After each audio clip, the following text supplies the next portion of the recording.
Dāmas un kungi, godātie klātesošie, draugi, kolēģi, ārkārtīgi sarežģīts uzdevums pateikt par jautājumu, kurš šķietami, uzsveru vēlreiz šo vārdu, šķietami ir izpētīts, pateikt kaut ko tādu, kas apliecinātu vēlreiz, ka tas ir ne tikai svarīgi, bet tas vēl nav arī līdz galam izpētīts. Tā ir man galvenā tēze. Es aizsteidzos nedaudz uz priekšu, bet nav līdz galam izpētīts. Tāpat kā daudz kas cits Latvijas vēsturē, patiesībā gandrīz jebkas Latvijas valsts sarežģītajā vēsturē vēl līdz šim nav līdz galam izpētīts. Un galvenā kļūda ir tā, ka mēs uztveram norises mūsu valstī, vēl joprojām uztveram tā, ka tas būtu kaut kas ierobežots ar mūsu robežām. Šajā gadījumā mēs skatāmies uz vēsturi, sevišķi 20. gadsimtā, arī agrāk, kā uz tādām, kas notiek līdz mūsdienu Latvijas robežām. Un līdz ar to ir tikai divas iespējas. Vai nu mēs varam iezubrīt, populāri runājot, un tad atstāstīt un nevis izprast. Un patiesībā ļoti grūti ir arī stāstīt par tik sarežģītiem procesiem, kāds neapšaubām ir neatkarības karš un šajā gadījumā Cēsu kaujas, tā, lai tas būtu viegli uztverams arī nevēsturniekam, neprofesionālim. Kā tādam. Tātad manam šodienas priekšlasījuma galvenais mērķis ir, respektīvi, parādīt šo Cēsu kauju plašāku dimensiju. Nevis tikai to, ko mēs zinām. Nevis tikai to, ko mēs uztvērām kā pašsaprotamu, kā izpētītu līdz ar Peniķa 1936. gadā izdoto grāmatu, kur patiešām detalizēti aprakstītas lokālās norises, labi aprakstītas lokālās norises. Nu, lūk, šodien es gribu vienkārši pastāstīt par to, kas tad ir. Es izvirzīšu sev ambiciozi uzreiz to tēzi, kas ir patiesais Cēsu kauju iemesls. Un tas ir plašāks. Viņš slēpjas Parīzē, Versaļas pilī, kur tajā brīdī notiek sarunas par mieru Eiropā. Nu, lūk, būtībā es domāju, ka Cēsu kaujas ir izcils piemērs, uz kuru analizējot, mēs redzam to, ka Latvijas vēsture vēl ir jāpēta. Arī šādi jautājumi šķietam izpētīti. Un faktiski šeit, kā jūs zināt, es nepārstāstīšu Cēsu kauju gaitu. Es domāju, šeit ir speciālisti daudz labāk par mani, bet es tikai teikšu tā, ka šeit ir iesaistīts ne jau tikai Latvijas sabiedrības daļas ievērojams tajā skaitā, bet ir iesaistīts kaimiņu valstis, vēlreiz uztveru, ne tikai Igaunija, bet arī citas valstis. Šeit gribētos izteikt arī atzinību konferences rīkotājiem par šo te vienreizēju labo ideju par kaimiņu valstu pētnieku uzaicināšanu. Šeit ir iesaistīta, protams, Vācija. Šeit ir vistiešākajā veidā iesaistīts padomu Krievijas un arī Krievijas impērijas Judeņiča personā intereses. Šeit ir iesaistīti sabiedrotie un atkal nedaudz aizsteidzoties notikumiem uz priekšu sabiedrotie, rietumu sabiedrotie, uzvarētāja valsts. Tā skaitā, es domāju, ne tikai franči un briti, bet arī amerikāņi, kuru misijas jau šī brīdī darbojas Latvijā. Bet aizsteidzoties notikumiem uz priekšu, es teikšu, ka mūsu vēstures, Cēsu vēstures avoti un materiāli ir atrodami visu šo te organizāciju valstu arhīvos. Joprojām pats esmu atklājis interesantas lietas un svarīgas lietas Latvijas vēsturē, tas skaitā par Cēsu kaujām arī šajos arhīvos Londonā, Vašingtonā. Bet noteikti ir vēl, ņemot vērā to, ko es minēju par iesaistītajām pusēm. Nu, lūk, faktiski tātad es pieskaršos trim neskaidrajiem, joprojām nenoskaidrotajiem jautājumiem Cēsu kauju un Cēsu kauju laika kontekstā. Pirmais ir tas, ko es jau pieminēju. Parīzes miera konferences. Nu, pamatā pareizs ir līdz šim dominējošais un pastāvošais viedoklis, ka Cēsu kaujās latviešu spēki, protams, cīnoties kopā ar Igauniem, varonīgi sakāva reakcionāros vācu spēkus. Šeit es dažkārt lietoju terminus, kuri ir iegājuši literatūrā, kuri pēc Rīgas ieņemšanas nevis sekoja sarkanajai armijai uz Latgali, bet devās uz Vidzemi, vēloties to pārņemt savā kontrolē, padzenot no turienes latviešus un igauņus, kas tur jau bija nostiprinājušies. Tomēr šāda situācijas novērtējumā gandrīz nav ņemts vērā starptautiskais konteksts vispār, kas ir vienkārši pārsteidzoši, un turklāt ne tikai mūsu vēstures redzējumā, bet tas pats ir arī igauņu vēstures redzējumā un citās zemēs. Faktiski tas nav, respektīvi, tas nav vienkārši ignorējams, ja mēs paskatāmies kopā, un tas atrisina arī to manis jau izvirzīto tēzi, ka ļoti grūti ir saprast kaut kādas vietējās mūsu lokālās norises iemeslus, cēloņus, sekas, ja mēs neņemam vērā to starptautisku plašāko kontekstu. Tas plašākais konteksts ir tas, kas notiek tajā brīdī, kauju brīdī, Parīzē, šī te Versaļas pilī. Vienkārši es tikai teikšu tā, ka mēs neesam vienīgie šādā veidā negatīvi vērtējumi, to pašu dara arī kaimiņi. To pašu dara arī poļi, runājot par savām vēstures lapām, Somi un tā tālāk. Nu, faktiski jā, tātad šajā laikā, 1919. gada pirmajā pusē, notiek intensīvas sarunas Parīzes miera konferencē, kur Latvijas delegācija arī piedalās tikai kā skatītājs, protams, arī Igaunija tieši tādā pašā statusā, bet sarunas notiek bez Vācijas delegācijas klātbūtnes. Vācija tiek pazemota maksimāli, neuzaicinot šo delegāciju uz sarunām, un pirmo reizi, kad Vācija delegācija tiek uzaicināta visžēlīgi uz sarunām, ir māja sākums. 7. maijā Vācijas delegācija saņem no sabiedrotajiem, no uzvarētāju valstīm, lielā mērā Francijas iespējā tapušo miera līguma piedāvājumu, jeb ultimātu, kurš ir tik pazemojošs un kurš izraisa Vācijas bruņotajos spēkos, Vācijas politiskajās aprindās ne tikai apjukumu, bet pārliecību, ka karš tūlīt atsāksies.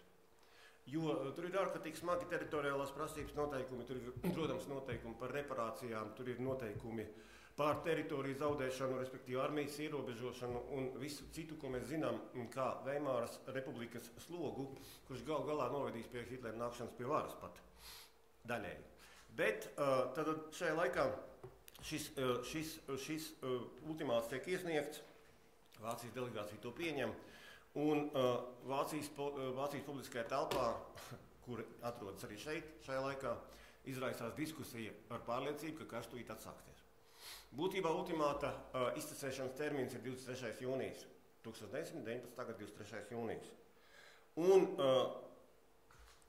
šī brīdī gan Latvijā, gan Lietuvā, gan Polijas teritorijās, tā skaitā jau atgūtajās, no Vācijas iegūtajās Pozdeņas apgabals, sākās Vācijas bruņoto spēku aktivitātes, kuras ir saistītas tieši ar notikumiem Parīzē. Faktiski šeit tātad von der Goltz, šo te Vācijas bruņoto spēku pavēlnieks Latvijas telpā, uzsāk kustību tieši motivēts ar to, lai iegūtu Vidzemi kā placdarmu nākošajām operācijām pēc kara atsākšanās, kā placdarmu eventuālai savienošanās iespējai ar Krievijas vai nu Krievijas impērijas atjaunotiem spēkiem, šajā gadījumā Judeņiča armija, kur atrodas Igaunijā, un maijā, starp citu, uzsāk ļoti aktīvu kara darbību virzienā Petrogradas kārtējo reizi neveiksmīgi, šobrīd mēs to zinām, bet tajā brīdī izskatījās ļoti ticami, ka Petrograda vai tagadējā Pēterburga tiks ieņemta, un tas ir maijs tieši šī brīdī. Un jā, tātad, lai iegūtu šeit placdarmu un eventuāli nostiprinātu, ja tas neizdodas ar cariskās Krievijas atjaunotājiem, tad būtībā Vācijā šī brīdī cirkulē arī cits nodoms par savienošanos ar padomu Krievijas spēkiem. Tieši tā, neskatoties uz to, ka bolševisms nav pieņemams šīm te pašām aprindām, bet būtībā šī brīdī Vācijas šo politisko spēku un arī militāro aprindu motivāciju nosaka tas, ka sadarbosimies kaut ar vēlnu, bet tikai, lai izkļūtu no šīs situācijas, kādā mūs grib nostādīt sabiedrotie. Nu, lūk, un faktiski tātad šī brīdī Vidzemē mēs jūtam vistiešākajā veidā Parīzes konferences sekas, kuru nopietnību apsver ne jau tikai von der Goltz, būtībā arī Cēsīs darbojas šī brīdī visais, amerikāņi šeit ir, un sabiedrotie, kuriem bija milzīga loma, konkrēti 1. 10. jūnijā Cēsīs noslēgtā ieroču pamiera, tā sauktā pamiera, nebūtu precīzi to pat teikt, pamiera nosacījuma izstrādē, bet līdz 18. jūnijam pastāvējušas pamieras. Un faktiski mēs šeit redzam, ka amerikāņi, franči un briti panikā bēg. Tie ir vairāk nekā 100 šo misiju locekļu, Viņi vienkārši panikā bēg no Ceisīm, pēc tam no Rīgas, no vēl dažām vietām vidzemē, kurās viņi ir, izskaitot Valmieru.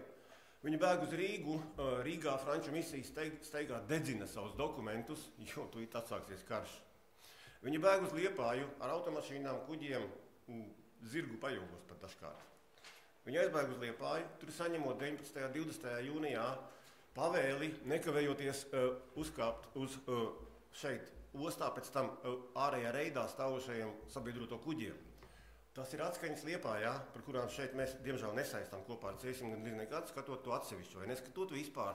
Tas, ko es tagad pastāstīšu par Liepāju, ir cieši saistīts ar Cēsu kaujām, bet mēs par to nerunājam vispār, nekādā kontekstā. Nu, lūk, un tas ir saistīts ar to pašu, ko es minēju par sabiedrotajiem. Šie sabiedroti tad bēg uz Liepāju, kāpj uz kuģiem, jo pretējā gadījumā viņi nokļūs, eventuāli ir bailes, ka viņi nokļūs krastā esošās vācu artilērijas ugunīs. Tieši tāpēc ārā uz ārējo reidu. Ārā uz ārējo reidu un nesavienot ar viņiem no Liepājas pilsētas iziet vācu karaspēks.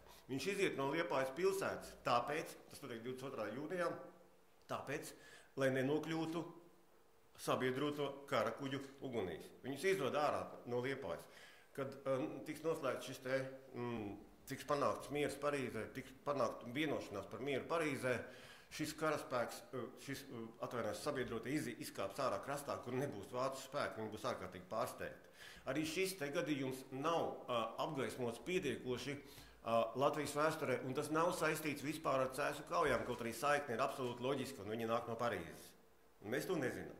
Nu, lūk, varētu vēl turpināt par vācu mēģinājumu nogādāt informāciju Judeņičam par tiešu aicinājumu savienoties šiem spēkiem, ko Igauņi pārtvēra,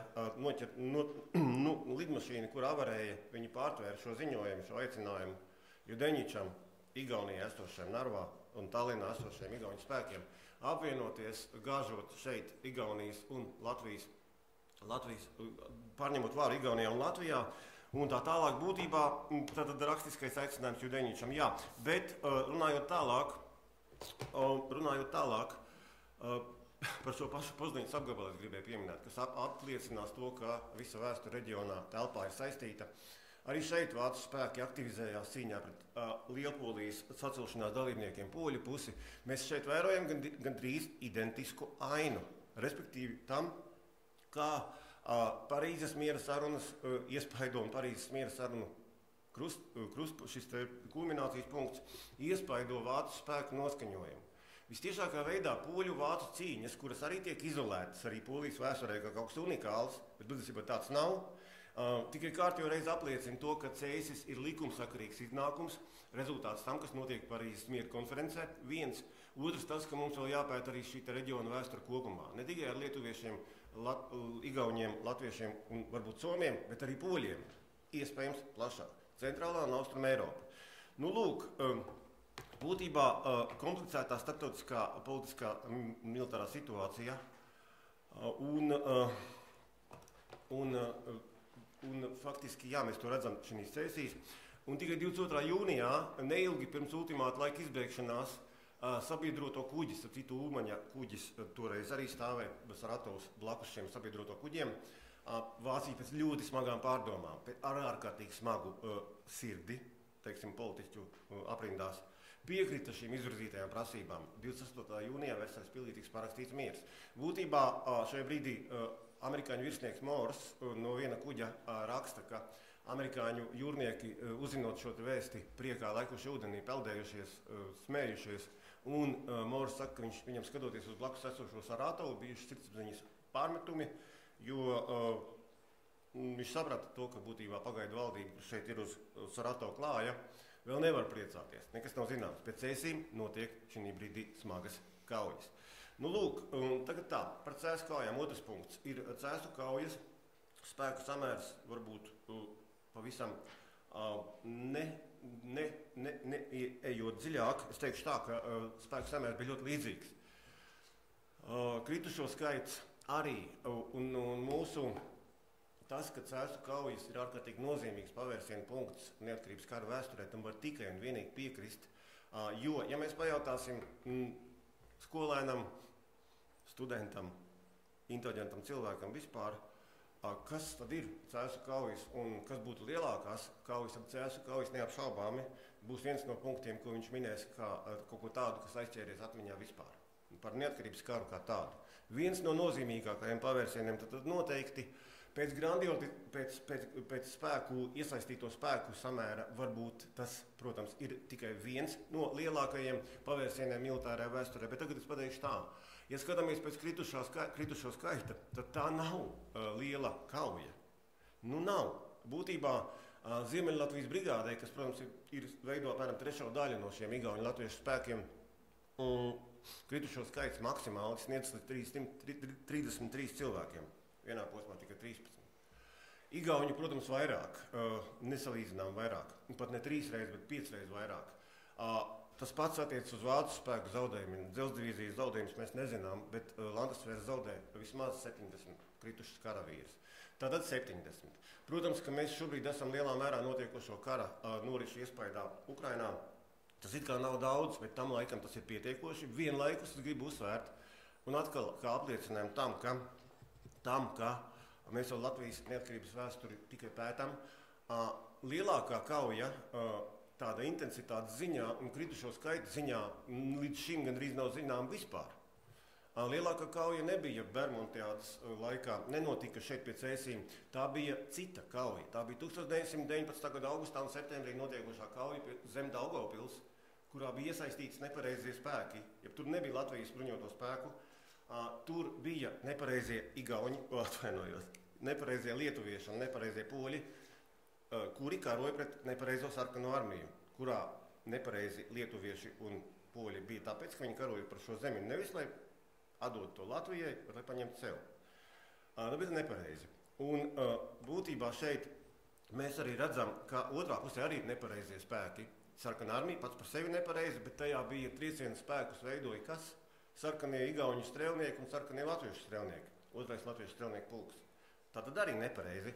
Latvijas armijas tur nav, mēs par to nerunājam. Šeit šī kauja prasīja milzīgus upurus, pāri par 1000. Tūkstošiem cilvēku krīt dažās dienās. Poļiem izdevās beidzot ieņemt šo te kreiso krasta nocietinājums, tagadējais Grīvas cietums, tikai pateicoties tam, ka viņi iesaistīja kaujā savus tankus ar franču apkalpēm. Šeit tas parāda to, cik sarežģīti ir vēsture, un šo es pieminu vienkārši tikai tāpēc, ka fakts, ko mēs vispār līdz šim nezinām, kā tādu, gandrīz, ja? Jo tas nav mūsu vēstures narratīvs, kā tagad populāri teikt, un līdz ar to mēs par to nerunājam vispār. Tā bija 30. gados, un tā, diemžēl, par daudz, ko mēs šobrīd arī nerunājam. Tikai tas apliecina, ka ir nepieciešams pētīt kompleksi. Tā ir ļoti svarīga vieta, šī kauja, Lietuvas vēsturē, bet ne Latvijas. Polijas vēsturē, bet ne Latvijas. Francijas vēsturē arī nedaudz, bet ne Latvijas. Tad saistām to kopā. Nu, lūk, protams, ka Cēsu kaujas un šis spēku samērs un zaudējumi mēs varam runāt ļoti daudz, bet pats galvenais ir, ka tas apliecina, ka arī Cēsu kaujās mēs varam šobrīd atklāt daudz ko jaunu tieši no šī starptautiskā redzes viedokļa kā tāda. Un tas mums arī noteikti ir nākotnē jādara, kombinējoties, sastrādājoties ar pētniekiem Igaunijā, Lietuvā, Somijā noteikti. Somi un Dāņi arī ir puses, kas karoja Ziemeļlatvijā un šī te vidzemē konkrēti, kuru spēki aizgāja līdz Kruspilī, uzceļot Dānijas karogu, cits starpā virs Kruspils pils. Ja? Tas viss skatāms saistībā. Nu, fakts ir, ka es gribētu teikt, ka pēdējais Cēsu kauju posms, īpaši pēdējais Cēsu kauju posms, un to es gribētu attiecināt nevis uz oficiālo datumu, bet līdz pat jūlijas sākumam, patiesībā Cēsu kaujas šeit notiek, arī nav izpētīts pietiekoši, un tā ir darbība pie Rīgas, Daugavgrīvas un tā tālāk, būtībā igauņu spēku neielaišana Rīgā, balstoties uz vācu-baltiešu apgalvojumu, ka sekos slaktiņš, šī brīdī Igaunijā tāds arī bija, atsevišķi vācu-baltieši tika nogalināti daļ naida pret vāciešiem ielās, pilsētu, un tas iedarbojās uz sabiedrotajiem, kuri mēģināja nepieļaut spēku ienākšanu. Šeit var runāt daudz arī par to, kāda nozīme ir Baloža brigādē. Es domāju, ka Juris Ciganovkungs par to runās, varbūt nedaudz ar pētniecības līmeņi ja es nekļūdos. Es šeit neiedziļināšos tāpēc problēmā. Es tikai teikšu tā, ka tas, ko sabiedroto misiju locekļi runā par Cēsu kauju noslēgumu konkrēti Rīgā līdz pat Strasdmūžai, un Strasdmūžu ieskaitot, ārkārtīgi nezināms un ārkārtīgi būtisks mūsu vēstures izpratnē. Amerikāņi, piemēram, liecina par to, ko viņi izjūt, runājoties ar garām gājējiem Rīgas ielās, iziet ārā, vienkārši apmet līkumu ar tulku un parunā ar garām ejošajiem sastaptajiem cilvēkiem. Vienreizēji labas liecības, kas ļauj mums papildināt savu izpratni. Dažkārt varbūt ar liecībām, kuras mums nešķitīs simpātiskas, jo viņas nerunā labi par mums. Tikai es gribu aicināt un saprast, ka būtībā tieši tas jau ir tā vēstures vērtība, arī pēc 105 gadiem saprast visas karojošās puses, saprast visu karojošo pušu motivāciju. Es teikšu tā, ka Landesvērs, šī brīdī es viņās runāšu arī par šo trešo problēmu, bet sākšu ar to, ka Landesvērs šī brīdī, kad karo pie Cēsīm, Landesvērs kopā ar Dzelzs divīziju pret igauņu latviešu spēkiem ir pilns ar latviskas izcelsmes karavīriem. 10. daļa apmēram ir tādi, kuriem ir latvisku uzvārdi pat. Vēl noteikti, ņemot vērā, ka 33% tikai no latviešiem, ja trešajā daļā bija latvisku uzvārdi, pārējiem bija vācisku uzvārdi, es pieļauju, ka tas cipars būs daudz lielāks. Latviskas izcelsmes. Un tas ir tikai un vienīgi loģiski, ka viņi tur ir. Es pieļauju, ka neatkarības kara pētnieki ir dzirdējuši uzvārdu Hugo Helmanis. Hugo Helmanis bija viens no varonīgākajiem virsniekiem, viens no posttraumatiskā šīta sindroma pārņemtajiem virsniekiem jau pēc neatkarības kara. Izcils piemērs tam, kam gājuši cauri karavīri, tā skaitā latviešu karavīri, viņš ir latvietis. Rīgas latvietis, kura ģimene jau atrodas uz pārvācošanās sliekšņa un sāk runāt vāciski, un tāpēc viņš tur ir. Viņš ir pirmajās dienesta aprakstos, sarakstos viņš ir vācietis. Pēc tam viņš ir latvietis, un tā viņa biogrāfija labi zinām, arī dzimts izcelsme. Un jā, viņš ir Landesvērā, viņš karo pret, viņš pēc tam momentā jūlijā iestāsies Latvijas bruņotajos spēkos, nevis Vācu zemesargos paliks, bet iestāsies bruņotajos spēkos. Un par varonību kaujās pret sarkano armiju, par pārgalvīgiem gājieniem, par ko viņš ir aprakstījis. Viņš šeit tātad būtībā kļūst slavens, un vēl šobrīd viņa slava un atpazīstamība ir liela. Hugo Helmanis, Cēsu kauju dalībnieks, otrā pusē. Būtībā mēs noteikti varam atrast šīs jaunas liecības par Cēsu kaujām arī Vācijas arhīvos, tieši vācu šo te dalībnieku liecībās kā tādās. Arī tā ir mūsu vēsture, neapšaubāmi, un ļoti būtiska, vērtīga vēsture. Fakts, ka trešais problēma jautājuma loks, protams, saistīts ar Andrievu Niedras valdības darbības un tās novērtējumu tieši Cēsu kauju kontekstā. Būtībā Latvijas neatkarības kara vērtējumā arī mūsdienās joprojām dominē starpkara periodā nostiprinājies īpaši Kārļa Ulmaņa autoritāra režīma laikā nostiprinājies viedoklis, teiksim tā, joprojām daļai tradicionālais, saskaņā ar kuru jebkura saistībā ar Andrievu Niedras valdību vērtējama viennozīmīgi negatīvi, kas, protams, nav pareizi. Jaunākie pētījumi šādu vērtējumu ļauj uzskatīt par pārāk vienpusēju. Skatos uz Jāni Tomaševski, tai skaitā. Ja? Man ir gandarījums, ka mēs tev izdomājām šādu darbu tēmu studiju laikā, vai ne? Bet šeit faktiski Niedras valdības pastāvēšana kā tāda ļoti sarežģītajos neatkarības kara apstākļos vienkārši ir absolūti loģiska. Tāpat kā Latvijas ievērojamas latviešu un Latvijas sabiedrības daļas pastāvēšana, kura orientējās uz vāciskajām kultūras vērtībām izteikti, ieskaitot vācu valodu. Korporācijā Letonija bija vesels spārns, kurš patiesībā saistīja sevi ar vācu kultūras loku un tā tālāk. Būtībā izkļūšana no kārtu piederības, no zemākajām kārtām un nokļūšana citā kārtā līdz 19. gadsimta 60., 70., 80. gadiem un pat vēlāk dažos gadījumos vēl ceļš Rīgā nozīmē automātisku pāriešanu uz vācu valodu un vācu kultūru. Būtībā līdz ar to Andrievu Niedras valdības pastāvēšana un motivācija ir absolūti loģiska, un viņa nevarēja nebūt. Tādu cilvēku nevarēja tur nebūt. Daudzos gadījumos viņa vēlāk kļūs par pilnvērtīgiem Latvijas patriotiem un pilsoņiem. Daudzos gadījumos nē. Un viņa valdībā darbojošos politiski konservatīvo latviešu motivāciju arī mēs varam saprast labāk, tieši skatoties šo sarežģīto posmu saistībā ar Cēsu kaujām. Es vienā no referātiem pagājušajās konferencēs atradu Andrija Niedras valdības adjutanta, valdības kara ministra Vankina adjutanta 1915. Gadā rakstīt dzejoli latviešu presē, kur viņš runāja par krieviešu vēlamo uzvaru par absolūto naida perēkli vāciešiem. Vēl viena pretruna. Ja? No vienas puses nacionāli noskaņots virsnieks, kurš viens no retajiem, kas šī brīdī atbalstīs Andreja Niedras valdību, bet 1915. Gadā viņš runā par krievu, tas ir domāts, krieviešu uzvaru par tumsību. Viņš runā tāpat kā Lāčplēsī, apmēram, eposā rakstīts par melno bruņinieku. 1919. Gadā viņš ir Andreja Niedras valdības ministra adjutants. Katrā ziņā šādu gadījumu analīžu ar cilvēku motivāciju, atsevišķu cilvēku motivāciju ļauj mums izprast šo te vēsturi labāk, un tas mums noteikti arī ir jādara. Tāpat kā Latvijas vēsture kopumā ir gadījums Eiropas vēsturē kopumā, kurš ir ārkārtīgi unikāls, tāpat Cēsis savukārt Latvijas vēsturē, un otrādi, vai ne? No Eiropas skatoties uz leju, katras mājas vēsture Cēsu apkārtnē, kur norisinājās šīs te vienas no svarīgākajām neatkarības kara kaujām, neapšaubām ļauj mums to izprast.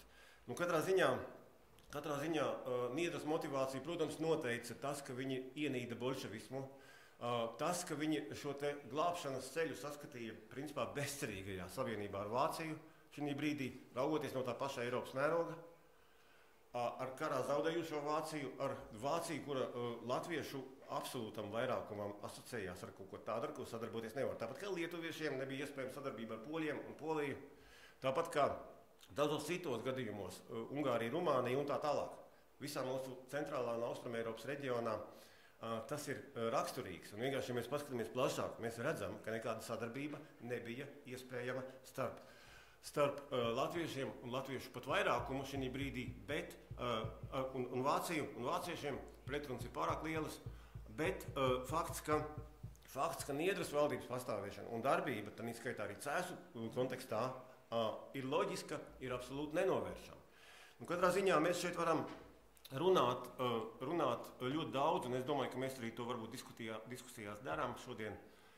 Katrā ziņā Cēsu kauju un to militāru politiskā fona izpēte ne tikai ļauj izprast neatkarības kara sarežģīto norisi un vienlaikus apzināties Latvijas vēsturē vēl pētāmo jautājumu komplicētību, apjomu un nozīmi, bet es domāju arī parādīt, un turklāt ne tikai cēsiniekiem, ka vēsturē pirmkārt var atklāt daudz ko jaunu, pētot savas dzimtas mājas, novada, pagasta, kādas grupas sabiedrības vēsturi, tādējādi būtībā ienesot pat kaut ko jaunu. Arī Latvijas vēsture nav nekas cits kā lokālā vēsture, bet unikāla, ar kuras pētniecību mēs varam ienest kaut ko jaunu Eiropai, vēstures kopumā. Tad ne tikai abus šos faktorus, gan izprast neatkarības karu, gan saprast to, ka mēs varam viņu papildināt. Šī konference tam lielisks apliecinājums. Es domāju, mēs pēc tam iespējams varēsim pat teikt, jā, mēs esam devuši jaunu impulsu vēstures pētniecībā kā tādā. Liels paldies jums par šo te godu, ko jūs man izrādījāt, un paldies par uzmanību.